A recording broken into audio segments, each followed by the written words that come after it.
you guys don't mind, you just write down your name and if you'd like to address the board. Public comments. It's all right. Anyway, we used to do it. We. I thought that was that thing you sent me. Becky took it off. I was looking for it the other day. Nothing new stuff.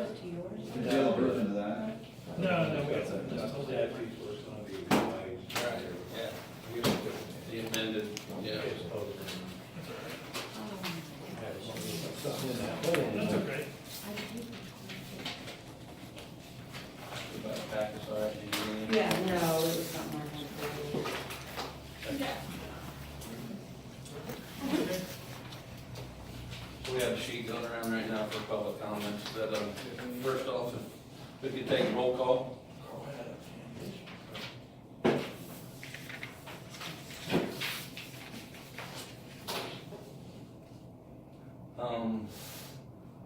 Clark, Here.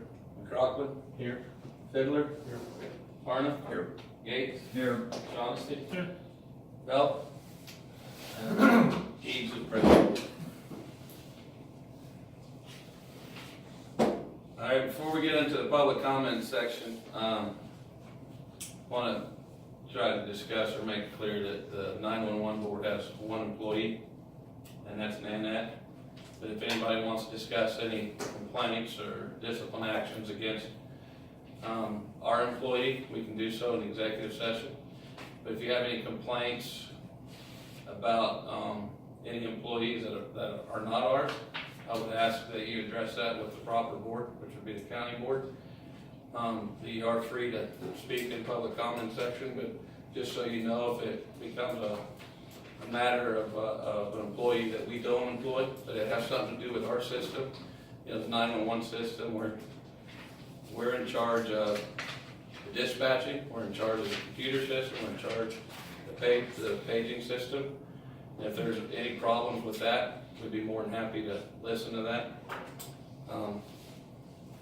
But I've had 3 people whose names signed up for the public comment. And we will start with you, Ms. McCarty. I don't have anything, I just signed my name. Oh, okay. That's what you're asking. All right, thank you. Amanda Rose. I just wanted to read a short little letter. My name's Amanda Rose. I was formerly a dispatcher from February 2015 until December 14, 2018. I wanted to come and personally give my separation letter to you guys because you guys do provide the equipment. And I also wanted to thank you guys for the equipment while I was employed, the chairs, replacing anything that was needed through 911. I don't know if you guys were aware that 2 dispatchers quit in 1 week for the sheriff's department, which I know you guys aren't a part of, but it was for harassment, retaliation, HIPAA rules violation, and being treated horrible since FMLA of 2018, which my daughter was on for multiple pulmonary embolisms in her lungs and heart. She was in respiratory failure and had right heart side weakness. I did my separation letter, and I did FOIA some things just for my records as to how I was being treated and how other employees were getting away with things.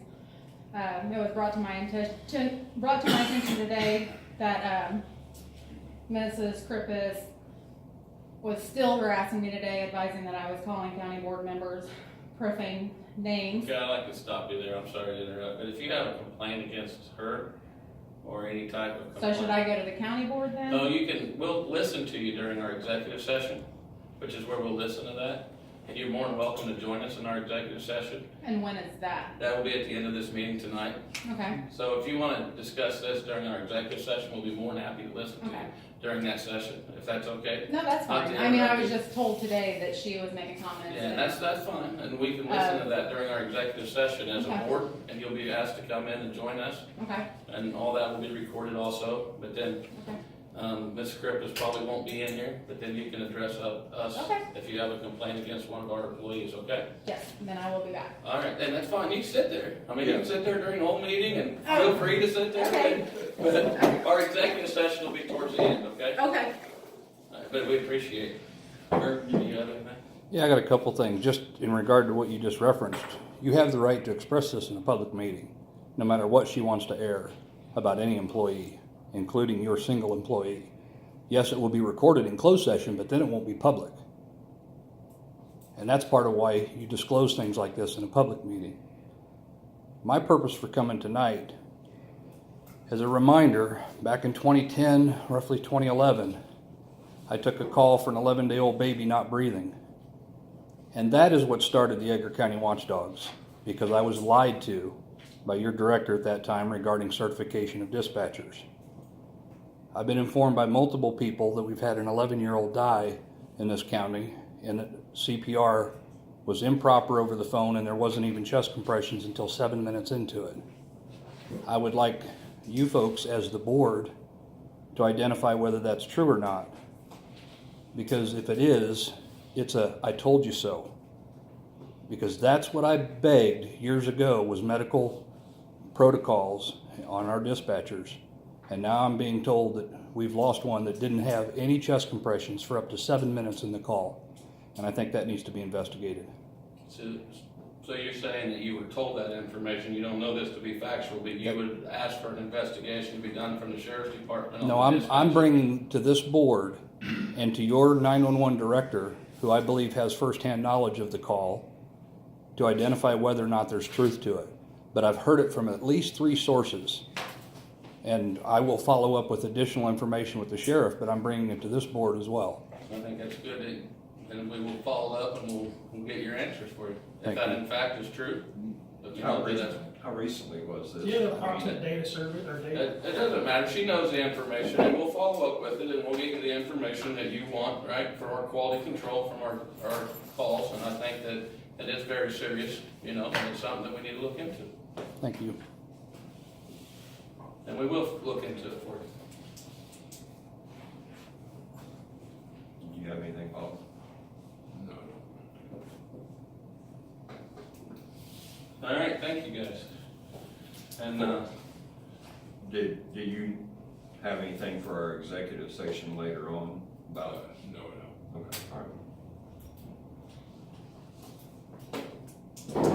Thank you for asking, you should say. Pardon? Thank you for asking, I appreciate it. all right, we'll move on to the consent agenda items. I'd entertain a motion to approve the minutes of October 22nd, 2018 meeting. I'll second.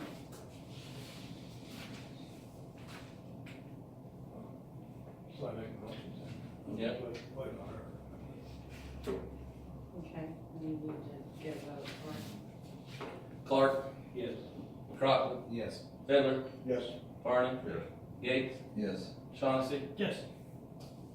and I vote yes. I also entertain a motion to approve the November 30th, 2018 report of the Edgar County Treasurer, unless you have something to speak about that before the motion's made, Merle. No, not the report itself, just a little follow-up on our discussion about food and CDs. Can I talk about it now, or? We can talk about it, the report's good. Yeah.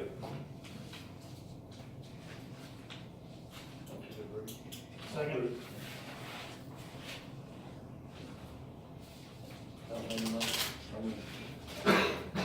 We did, I'm making a motion. Merle did. Merle okay. did. Shaughnessy second. Clark, Yes. Crockett, Yes. Fiddler, Yes. Barnum, Yes. Yates, Yes. Shaughnessy, Yes. I vote yes. Now, do you have something to discuss about those CDs? No, nothing really. In fact, I talked to Donald twice in the last month. Recently, it was last week, and I don't know, I've asked him to give me a decision of the CDs, and he take a look at, take the penalty on, and reinvest it. And he just hasn't done anything with it, so. So you think by us taking the penalty and reinvesting it will be money ahead, right? I'll send them, yes, we will. Okay. Because of those interest rates are coming back, right? Yep. Those interest rates that we got are in writing from First Neighbors Bank, Okay, and it depends on which way you want to go. yeah. 24 months is 2.5%, 36 months is 2.65%, and 60 months is 2.85%, which is a lot better than what more than half of our Oh, yeah. cities are at right now. Right, right. So- But, yeah, I'm trying to do it through Don because he's the one that needs to lead this area. Right. I appreciate that, I've got a lot of them in other places too. A lot of them have now got certificates of deposit, you take it out, you can add to it at any time, which is never been that way before, so, which is a good thing for people to have a lot of money at different times, like the county or whatever. Gives you a good place to park instead of a checking account, so I don't know, maybe it's just me, but this was Don's wife, and he hasn't, anything about someone else will make it, visit with him one. Well, then Don's getting ready to be off for, he's having shoulder surgery, he just said at the county board meeting. Already? I don't remember how long he's gonna be off, till after the first of the year, isn't it? I'm not sure. Okay. So we're sitting there with $90,000 in the checking account, and I really don't, I was hoping not to just do another CD at this time. You advised Don not to. No, I talked to him and asked him to, he's the one that needs to take the lead on this. Right. I've talked to him twice now, we haven't done anything. I mean, in the last month or so? Yes. Okay. Yeah, Since our last meeting here. like I said, I talked to him last week for the second time, and I talked Okay. to him approximately 2-3 weeks before that. Is there any of these that we need to do something right away? I mean, any of it expiring? No, none of it's expiring, but what we're talking about, Carl, there is that right now with the interest rates as they are. Well, I know some of those rates you were double what we're getting right now. Right. We thought as a group, we were going to take a penalty for the moment. Within 2 to 3 months after that, that we will regain that. And then certainly make a lot more money on the term for that. I'll try to get ahold of Don tomorrow and Okay, kind of, okay, well, I appreciate it. Yeah. Again, he's the one to take the lead on it. yeah. Like I say, I know sometime this month he's having surgery, but I don't know any of the details, whether it's something he can do. I don't know. I'll talk with him anytime we need to be. Thinking about this at Yeah. least, right, because we can definitely gain some. Yeah. Thanks for looking into that, Oh, Merle. yeah. Thank you, Carl, for taking the time to get a hold of Don if you can. Moving on, Nana, do you have a director's report for us? Yes, I do.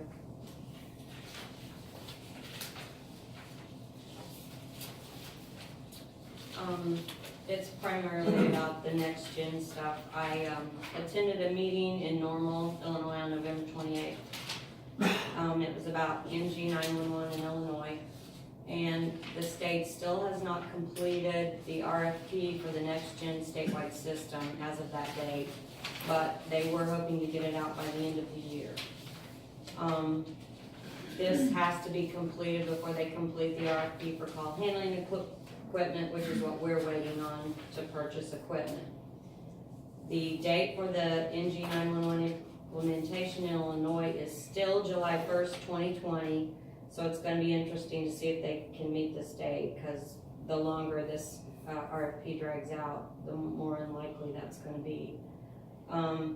The Geographic Information System, GIS is what's more commonly called, and associated statewide data layers are the cornerstone of the NG 911 system in Illinois. So Ross Carroll is our GIS person in Edgar County, and just want to give you all a heads up, we're going to probably need to contract with him or another GIS contractor for this project, because it's become very clear that the accurate GIS data is what's going to be the most important thing to make all this NG 911 work. So they're going to continue to have these meetings throughout the state to keep us updated on things as they progress, and so hopefully we'll get some names of some good people that can do this GIS if Ross is not interested in,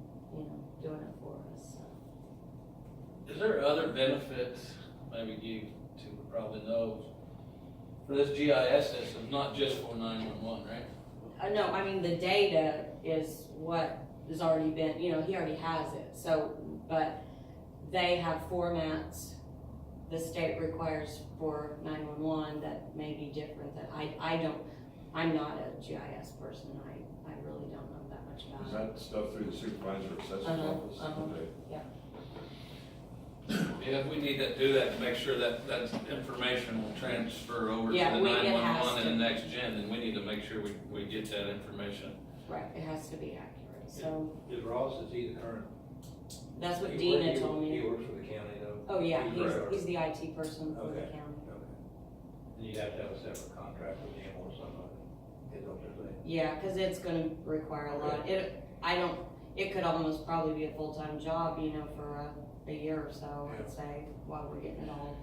Well, I know, like I said, when I was over there in Indianapolis at Zionsville, when we built the building, the firefighters were there. The firefighters actually went into the GIS system and updated the layout of the building, the doors and all that. And I think that's what we gotta get to eventually in this county. I think we'll get to that, to where those details like that are on that system. And the next Different gen, layers. right, yeah. there'll be different layers. So once, you know, the emergency responders arrive on site to a school, they'll know what doors to go into, they'll know where to park their rigs, and it's pretty neat information. And they're way more advanced over there than we are in this county, I can tell you that, just from looking at their system. But I think we'll get there eventually, at some point. That'll help our emergency responders and computer-aided dispatching, the CADs, right, and all that stuff. And I think that's part of this, right? This is the start of it. The GIS system has to be the start to get you in the right direction, right? And is that what the importance of the GIS is? Yeah, So I think that's gonna be pretty Yeah, crucial to it's- get that information started. I guess sooner rather than later, if we have to contract with somebody. So can you follow up with Ross and see if he can come to one of our meetings? Or you have a number for him, I call yeah, I'll talk to him and see if it's something he's even interested, you know, or I don't know if he has time, you know, Right. if his full-time commitment Yeah, with the but county. if it's gonna take that much time, then he has time to do it. Right, so. him? Okay. Well, we'll have to stay up to date with what's going on there. I appreciate that. Now, is this something we have to get done before, what did you That say? July 1st, 2020, yeah. So we got a year and a half, Mhm, roughly. mhm. And we're confident that we know what system they want, because there's different kind of GIS systems. You know, everybody's longitude and latitude is not the same. I mean, it's ridiculous. They have Outside. standards, Who's equipment. you right, use. they have it's a thick book with the standards of it that Nina has prepared, the National Emergency Number Association. And, you know, like Annette said last meeting, there's a lot of changes coming. State 911, and then, you know, there's a lot of stuff that's going on.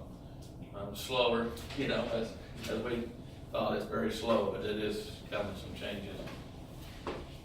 We're still working on it at the state level. The meeting for this month has been postponed or canceled for the statewide advisory board for 911. It was canceled for December, but they still have those advisory board meetings that are presenting to the state 911 system of what they think these changes need to be. And I believe there's gonna be a lot of changes in the next 4 years. I just would suggest that maybe our planning sessions, we begin to talk about developing a plan to implement this. I think, There's a lot to this thing already, you can see, even though we've got a year and a half to go, my goodness, you can take a year of it, just. yeah, I think we definitely need to have the planning session meetings to stay up to date on what's going on at the advisory, at the state level, as well as taking us into the next generation. And, you know, like Nan said, the deadline's July 1st, 2020. They've known it's been coming for quite a few years. But are they gonna meet that deadline? If the state hasn't got their RFP, probably not, but we still need to discuss it so we can try to stay up to date with what the requirements are and make sure that we are ready when they say that we need to be ready.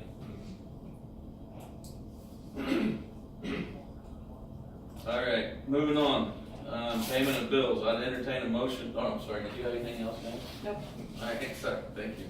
Moving on, I'd entertain a motion to approve the November bills. I'll second.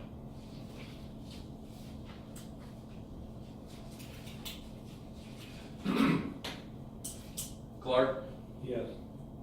McCroskey, Yes. Shaughnessy, Yes. Gates, Yes. Arnold, Yes. Fiddler, Yes. and I vote yes.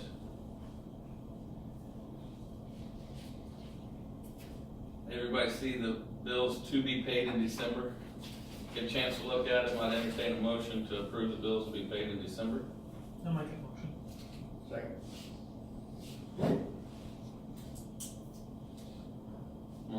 Clark, Yes.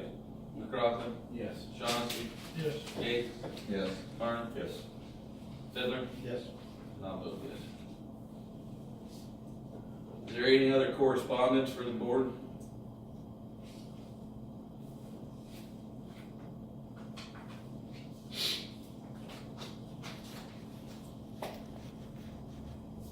All right. Moving down to business.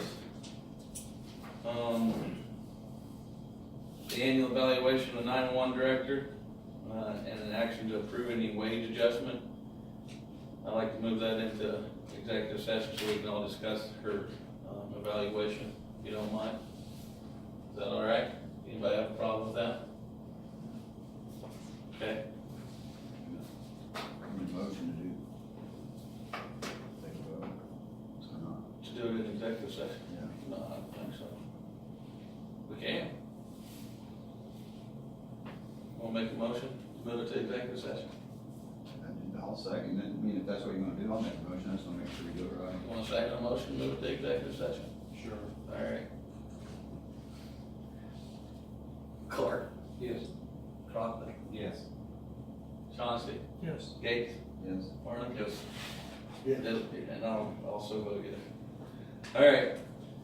Moving on to the election of officers, 2019. We will nominate a president, a vice president, and a secretary, right? And our secretary is absent today. At this time, I'll open up nominations for the president. I'll make a nomination for Troy as president. Is there any other nominations?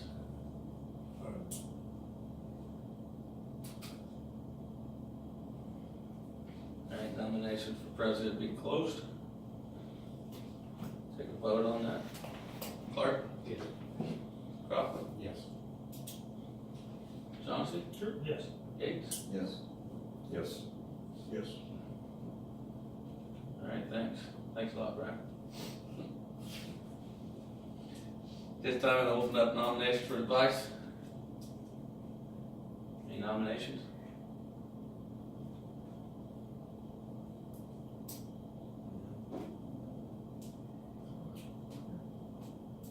I'll nominate Eric.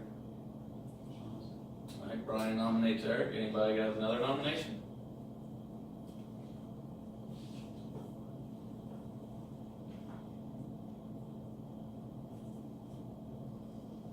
All right, nominations for vice closed. Clark, Yes. Crawford, Yes. Eric, Yes. Yeah, I voted, you make up. Gates, Yes. Yes. Yes. and I vote yes. All right, nominations for secretary, open nominations for secretary. Any nominations? Hey, can we nominate Cindy even though she ain't here? She does not want I'll just flat out tell you guys I got arthritis. I can't, right? Sure.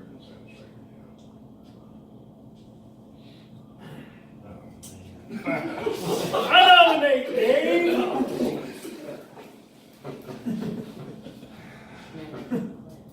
Huh?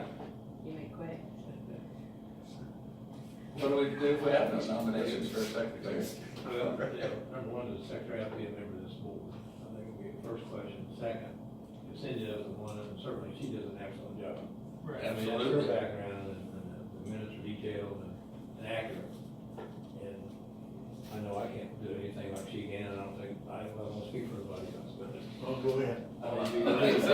sometimes needs to be some accountability for your actions if you miss a board meeting though, and if you get nominated secretary, that just happens to be it.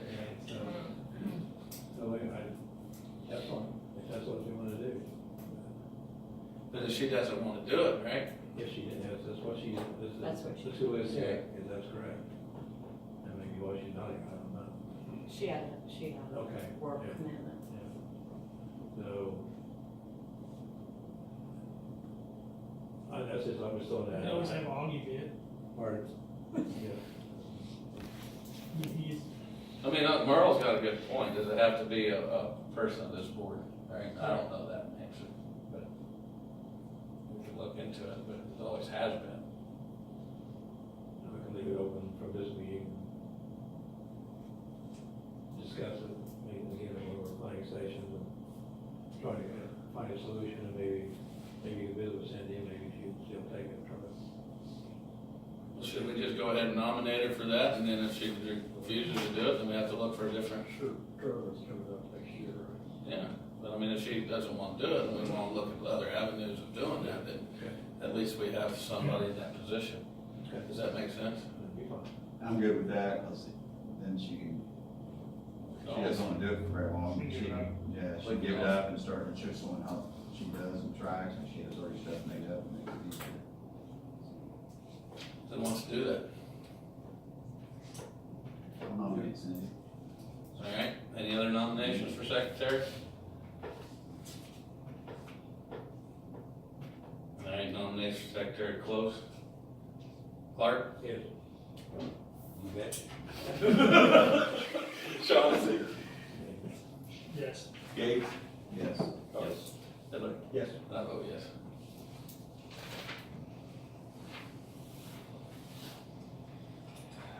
All right, and also, believe in your packet, you include in their packet the meetings for next year. You guys all agree with those? Was there any questions about those?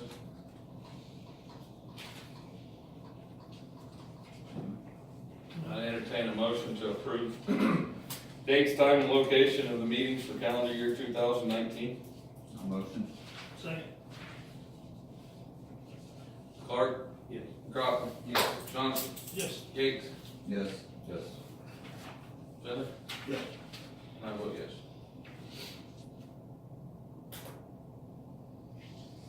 Now, there's also an investment policy that's been included in, there was a couple of changes. Merle, you want to explain that?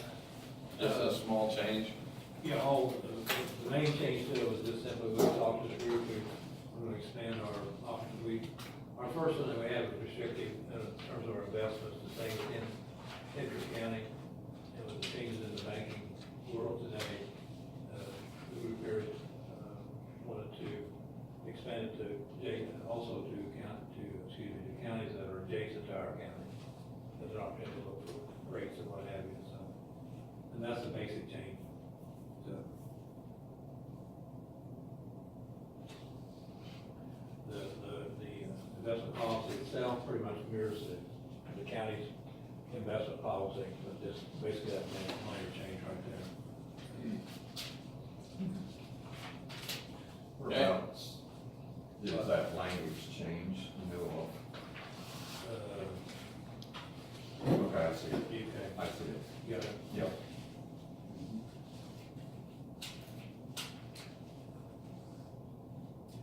Where before we had restricted just Edgar County. Right. We don't have a local bank in there, so. Make the move to approve it. I'll say. You get that? I'm sorry, I was looking to see if you had to sign it. Okay, yeah. Eric, and who's second? Clark? Yes. Crumpin? Yes. Johnson? Yes. Gates? Yeah. Harness? Yes. Bill? Yes. And I vote yes. Charlie, do you know, the county treasurer, does he collateralize the investments the county has in the bank? Does he what? Have collateral from the bank? Does he collateralize our investments in the bank? Since they would exceed the current minimum amounts, they used to do that, Hopefully we'll do that, might be something to ask him. That way if the bank goes under, what, they usually collateralize it with US Treasury or something like that, actually. Usually. Just be something good to know. We pay dispatchers. Really?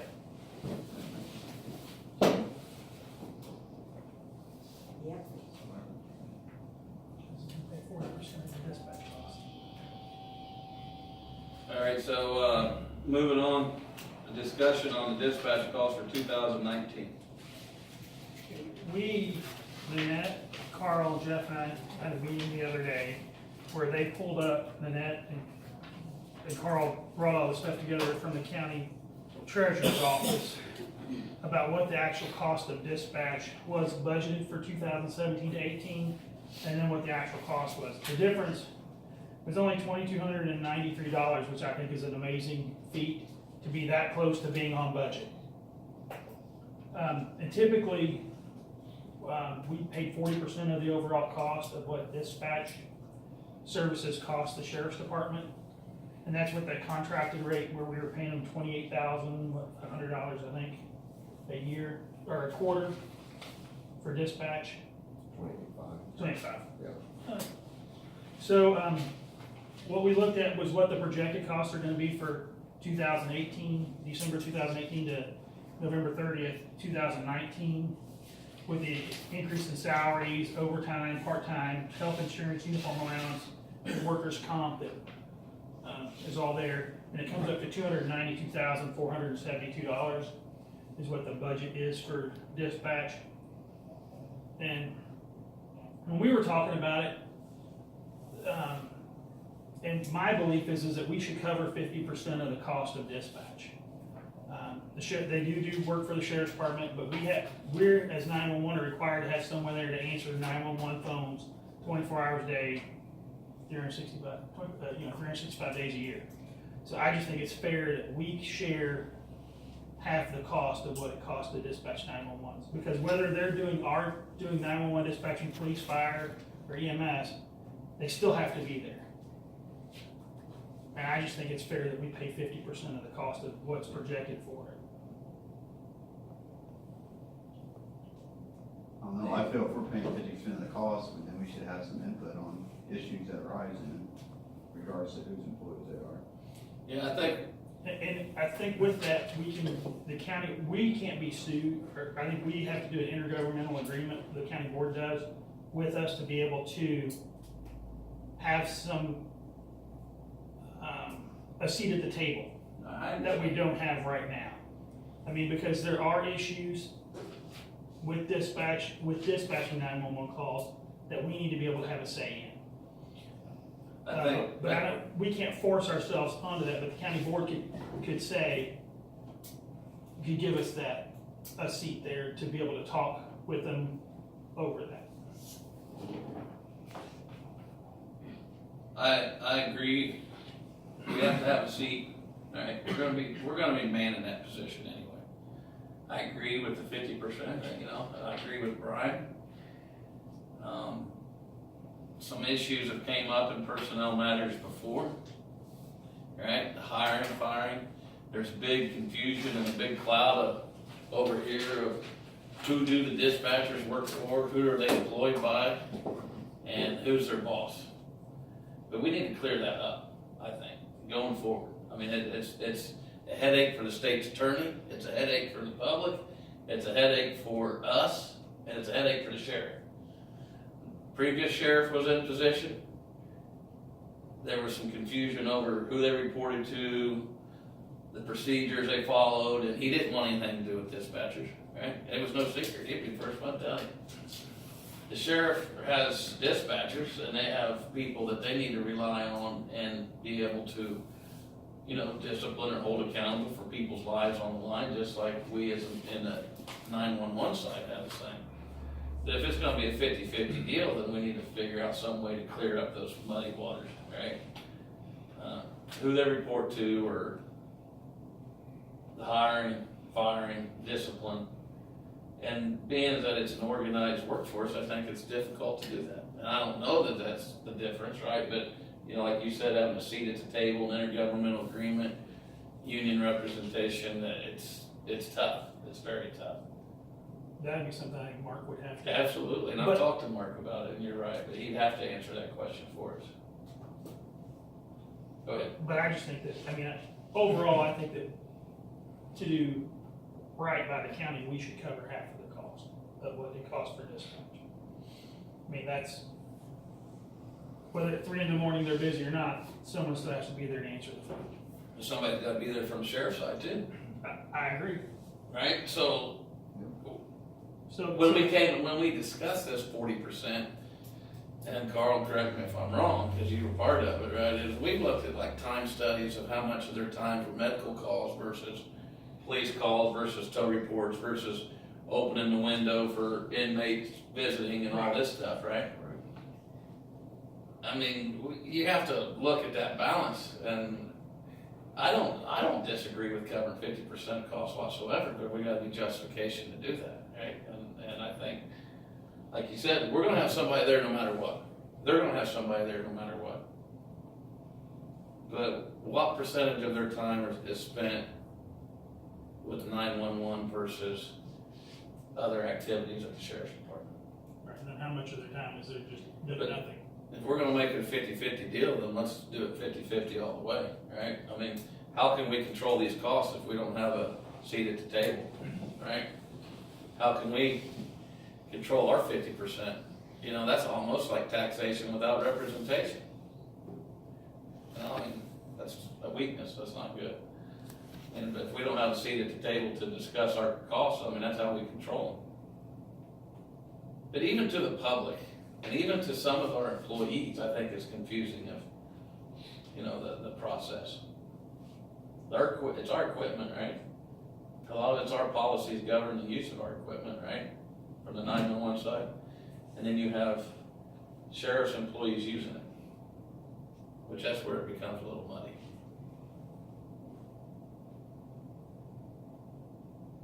But if you're asking just to cover the cost for going into next year, I think that's something that, you know, I think it's fair. Is it gonna go into the actual line item on the sheriff's department for this? Absolutely not. It's gonna go into the general fund, right? Right, but if the sheriff needs something out of the general fund, he can go to the county board and say, hey, I need this. And he has. And Right. He has got additional money in the last 2 or 3 years since we've been increasing that amount. And you have been, from my understanding, I think, is filling those chairs whenever possible, right? Is that, I mean, and I think it's, actually, it's good, and I think coming in within $2,293 of budget is pretty close. That's pretty awesome margin.